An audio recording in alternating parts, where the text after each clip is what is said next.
Hello everyone, welcome back. So सबसे important question जो अभी एक इन्वेस्टर के दिमाग में चल रहा है वो है कि बॉटम कब बनेगा।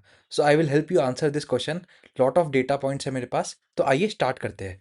तो मेरे पास एक काफ़ी अच्छा डेटा पॉइंट है जो आप देख सकते हो। सो अगर अभी हम करंट मार्केट्स का एनालाइज करते हैं, so market cap over 100 crore. अगर आप उसमें जो मीडियन करेक्शन है वो देखोगे तो वो 36% के आसपास है ऑन 52 वीक हाई बेसिस में। इसका मतलब क्या हुआ, स्टॉक 1 ईयर में 52 वीक हाई से ये स्टॉक 36% डाउन है। So median correction from all time high is 49%। इसका मतलब क्या हुआ, हर दो में से एक स्टॉक ऑलमोस्ट 50% डाउन है। तो ये डेटा काफी अच्छा रिवील करता है कि ब्रॉडर मार्केट्स में सिचुएशन काफी ज्यादा खराब है। सो ये भी डेटा काफी इंटरेस्टिंग है।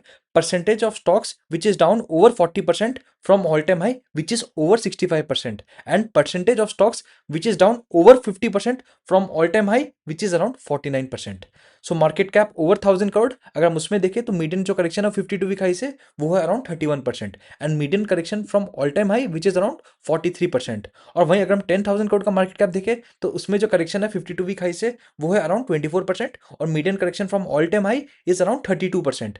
And market cap over 1 lakh crore, उसमें जो मीडियन करेक्शन है from all time high which is 20%, और 52 वीक हाई से अराउंड 17%। सो हमें ये पता चलता है कि छोटा जो मार्केट कैप है उसमें ज्यादा करेक्शन है और बड़ा मार्केट कैप में ज्यादा लोअर करेक्शन है। सो ब्रॉडर मार्केट्स में काफी ज्यादा पेन है। इस डेटा से ये काफी ज्यादा क्लियर हो जाता है। तो इंडाइस आप 15 से 20% डाउन देखोगे, लेकिन ब्रॉडर मार्केट्स में जो करेक्शन है वो 40 से 50% का भी है कई स्टॉक्स में। सो अगर हम निफ्टी 50 का जो मीडियन करेक्शन देखें वो अराउंड 20% के आसपास है। वही निफ्टी स्मॉल कैप का अगर आप ऑल टाइम हाई से करेक्शन देखोगे, जो स्मॉल कैप स्टॉक्स का है, इंडाइसेस का नहीं, स्टॉक्स का, क्योंकि स्मॉल कैप 250 में अराउंड 250 स्टॉक्स है। तो अगर आप उसको ऑल टाइम हाई से कंपेयर करोगे कि सितंबर 24 में ऑल टाइम हाई मारा था, तो वहां से अभी जो करेक्शन है वो है अराउंड 42% का। और निफ्टी 500 में जो मीडियन करेक्शन है इट इज अराउंड 37%। सो 35 से 40% का मीडियन करेक्शन आप बोल सकते हो from all time high. So 52 week high ज्यादा आपको पिक्चर नहीं देगा, इसलिए क्योंकि जो हमारा पीक लगा था वो सितंबर 24 से अगस्त 24 के आसपास लगा था। तो आपको तब से कंपेयर करना है अभी का मार्केट्स में, इससे आपको पता चलेगा कि क्या ड्रॉडाउन है। सो की टेक अवेज यही है कि लार्ज कैप्स में आपका ड्रॉडाउन है 20%, और ब्रॉडर मार्केट्स में जो ड्रॉडाउन है वो 50% के आसपास है।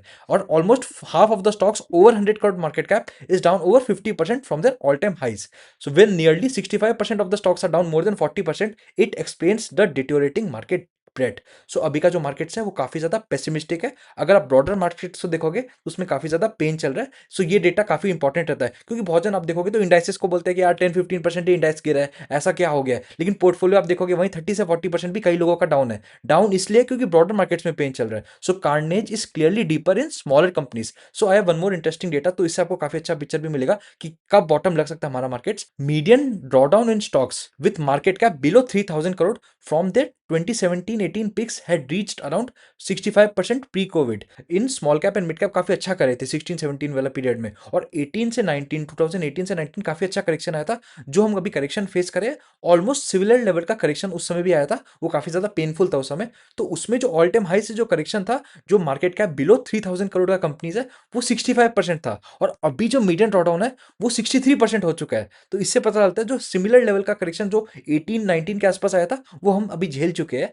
And this gives a clear insight कि अभी हमारा मार्केट्स क्या चल रहा है। सो अब बॉटम कब लगेगा, सबसे बड़ा क्वेश्चन ये है। तो अगर हम हिस्ट्री को कंपेयर करें, तो अगर हम वर्स्ट केस में देखें कि ये 65 या 70% भी चल जाए, वी कैन सी मोर 5 से 10% का draw down. You can just give a range. So range के हिसाब से अगर हम देखें तो 10 से 15% और गिर सकता है अपना मार्केट, 5 से 10% का मोर डाउनसाइड हो सकता है on a very worst case scenario. So इससे पता चलता है कि वैल्यूएशन हमारे फेवर में आ चुका है, क्योंकि जो ब्रॉडर मार्केट्स में उसमें ऑलमोस्ट 50% का करेक्शन है। सो अगर आप अभी इन्वेस्ट नहीं करोगे इस मार्केट में, मतलब आप इन्वेस्टर अपने आप को बोल ही नहीं सकते हो ना, क्योंकि इतना अच्छा वैल्यूएशन आपको मिल रहा है। अनसर्टेनिटी जो अभी मार्केट्स में चल रहा है वो ऑलमोस्ट ऑल टाइम हाई के आसपास चल रहा है, इस कारण आपको वैल्यूएशन अच्छा मिल रहा है। और हमारा मार्केट्स अगर लास्ट 18 मंथ से देखो तो काफी चीज हम ऑलरेडी झेल चुके हैं। फर्स्ट इलेक्शंस के साथ चालू हुआ था, फिर स्लो डाउन हुआ, and then we saw tariff. अगर आप लास्ट ईयर देखोगे तो निफ्टी जो स्मॉल कैप इंडाइस है वो जैन से मार्च के रेंज में 30% गिर गया था, and then next 2-3 months we saw very good recovery. So अब क्या मार्केट्स में प्रॉब्लम चल रहा है, first we started with AI. So Gen से वेब में पहले एआई का थोड़ा सा मार्केट्स में ज्यादा प्रेशर आना चालू हुआ था, क्योंकि आईटी स्टॉक्स में we saw many IT stocks correcting by 30 से 40%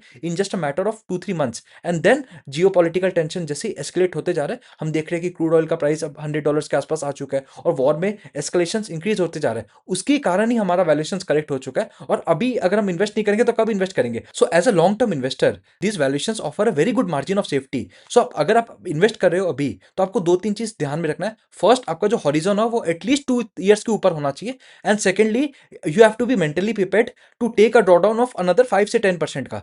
तो आप अभी अगर इन्वेस्ट करते हो 10-15% का करेक्शन बिल्कुल हो सकता है, और आपको एक डाइवर्सिफाइड अप्रोच लेना है। आपको 2-3 स्टॉक्स में फोकस नहीं रखना, आपको एक पोर्टफोलियो बनाना है एटलीस्ट ऑफ 20 स्टॉक्स का। सो मार्केट्स में अगर आपको पैसा बनाना है तो सबसे ज्यादा जो इंपॉर्टेंट होता है वो होता है आपका एंट्री वैल्यूएशन। सो अभी जो एंट्री वैल्यूएशन है वो काफी ज्यादा फेवरेबल होने लगे हैं। सो लास्ट वीडियो में मैंने मार्केट का चेकलिस्ट, जो बॉटम चेकलिस्ट है, वो भी आपके साथ डिस्कस किया था, आप उसको भी चेक कर सकते हो। उससे आपको थोड़ा ज्यादा पता चलेगा कि मार्केट्स में भी क्या चल रहा है। सो टेम्परेचर अगर मार्केट का देखें तो uncertainty almost all time high के आसपास चल रहा है। आप इस वीडियो को बाद में भी जाके देख सकते हो। मतलब ऑलमोस्ट हम बोल सकते हैं कि 18 मंथ्स करेक्शन का हो चुका है, and in worst case it can almost go to 24 months. अगर हम पास्ट हिस्ट्री देखें तो जो बियर मार्केट चलता है वो एवरेज 1.5 से 2 ईयर्स का चलता है। ऑलरेडी हमने 18 मंथ्स काट चुके हैं। At a worst case it can also extend to 18 से 24 months. We can't predict exactly because of the given uncertainty. So currently आप बोल सकते हो कि अच्छा रेंज, काफी अच्छा रेंज मिल रहा है हमें।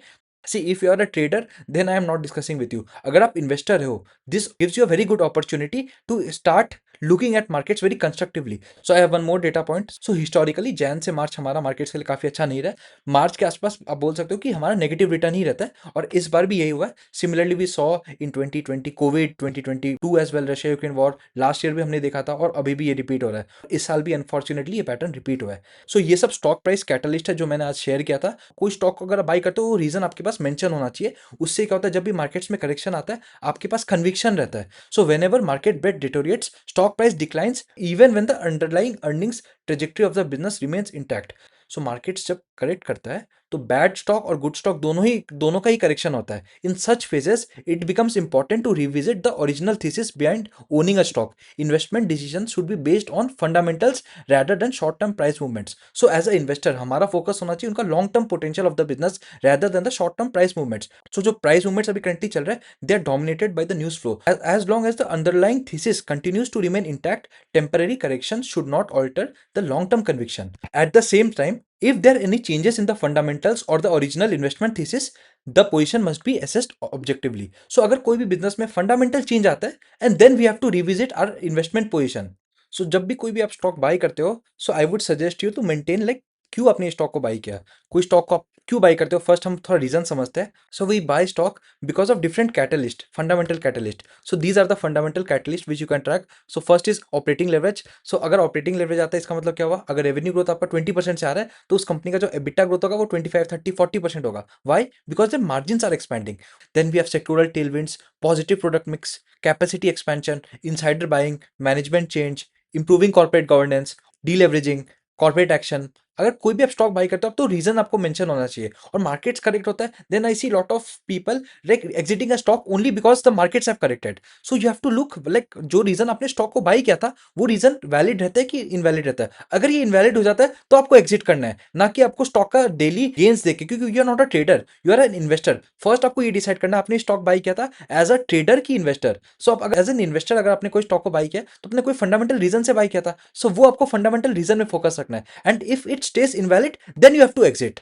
सो करंटली काफी सारे सेक्टर अट्रैक्टिव हो चुका है, तो मैंने ट्विटर में ये शेयर किया था, this is one of the sector which looks very promising to me. So अगर आप लॉन्ग टर्म से फोकस करोगे तो मुझे ऐसा लगता है जो एसेट और वेल्थ मैनेजमेंट जो सेक्टर है वो काफी ज्यादा अपॉर्चुनिटी दे रहा है अभी। तो these are the companies which you can track. तो इसमें काफी अच्छा स्ट्रक्चरल टेलविंड्स है। सो अगर आप इंडस्ट्री का जो एयूएम ग्रोथ देखोगे लास्ट के 10 ईयर्स में वो 20% के ऊपर का ग्रोथ है, और ये प्रोजेक्टेड है कि नेक्स्ट 5 से 10 ईयर्स ऐसा ग्रोथ मेंटेन रहेगा, और जो बड़ा कंपनीज है वो कंटिन्यूसली मार्केट शेयर गेन करते रहेंगे।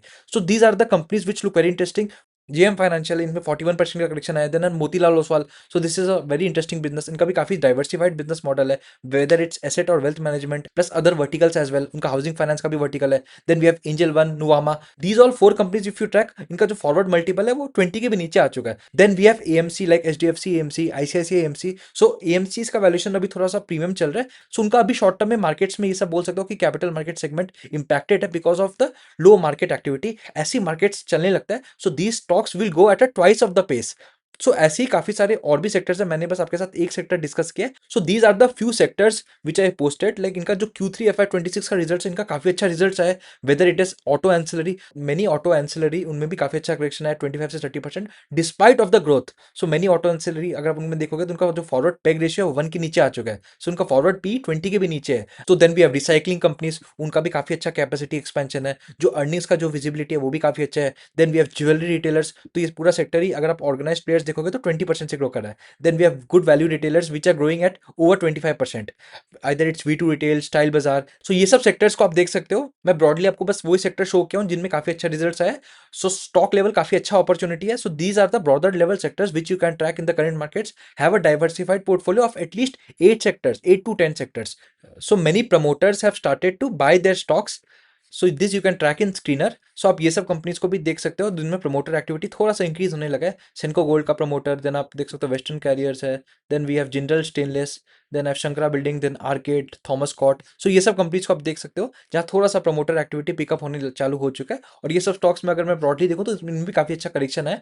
Now promoters have also started to accumulate. So I also got a question कि आप ये सब कैसे देखते हो इतना सारा स्क्रीनर में। तो आप क्वेरी जाके स्क्रीनर में ना काफी ज्यादा क्वेरी क्रिएट करके भी देख स्टडी कर सकते हो। इसमें अपना फिल्टर भी डाल सकते हो कि मार्केट कैप इतना होना चाहिए। If I show you life 3 years sales growth, so इसमें अगर अपना एक क्वेरी आपके सामने क्रिएट करूं तो sales growth over 3 years is over 20%। And then if I put profit growth over 3 years should be at least 20%. And then if I put the P ratio, price to earning ratio, of below 30 times or 25 times, and then I put run the query, then I can see lot of companies, and if I sort them on the basis of the market cap, so lot of companies have started to look good. So ये आप watch list ऐसे create करके study कर सकते हो। इसमें काफी interesting companies है। सो लार्ज कैप्स में आप एमएनएम को देख सकते हो, करेंटली इसमें काफी अच्छा करेक्शन है। Then we have Adani ports, Shriram finance, federal bank, lot of companies have correcting despite of the, मतलब लार्ज कैप हो, स्मॉल कैप हो, मिड कैप हो, अगर इनमें काफी अच्छा करेक्शन है। और इसमें काफी सारी इंटरेस्टिंग स्मॉल कैप्स भी आप उसको स्टडी कर सकते हो। सो करेंटली आपको स्टडी में फोकस रखना है rather than the noise. If you have a long term horizon, current markets are offering a great opportunity. Shut up the noise and you can revisit this video after 2-3 years. Like आपको बहुत सारे multibagger definitely मिलेंगे। सो अगर हमको हमारा services चाहिए तो आप हमारा वेबसाइट विजिट कर सकते हो या हमें टेक्स्ट भी कर सकते हो। Will be happy to answer all your queries. अगर आपका कोई भी क्वेरी है तो आप कमेंट सेक्शन में मेंशन करना, will definitely answer. Thanks for watching.